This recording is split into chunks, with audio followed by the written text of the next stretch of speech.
Хууль биш болсон нийгэмд л амьдарч байгаа юм байна. Одоо арчилсан нийгэм гिचээд те. Өнөөдөр одоо зүгээр нэгжлэг хийх гэж байгаа бол өглөөнөөс хойш тусгайгийнхаа энд ямар том машинтай ирж гин те. Энэ бол шал өөр юугаар л ирсэн баг те. Оюу толгой дээр одоо ам нээсэн болгоно нь одоо ингээл шалгахтаал дарамтлуулаад явж шít. Миний хувьд бол энэ бол арай л цагаандаа гарсан юу бах та. Тэгээд одоо энэ харвас хэн болгонд одоо нээлттэй тодорхой байх сонгуулийн сонгуульд оруулахгүй гэж ийм үйл ажиллагаа явуулж байгаа бах та.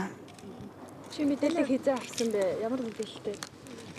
Үгүй мэдээл угаасаа одоо эн чинь ингээл бүх албан байгууллага тэр чигээр нь битүүмжилж штэ тий. Зүгээр ганц хүний офисыг үнэхээр зүгээр шалгах гэжсэн бол арай ингэхгүй л дээ. Өглөөнөөс хойш бүр бүхэл бүтэн албан байгууллагыг бичүүлээ хинэгтэйш нь оруулахгүй юм л да. Би одоо юу болж байгааг энэ дотор мэдэхгүй байна тий. Тэгээд цагаас хойш ирсэн юм бол энэ тусгайхаа.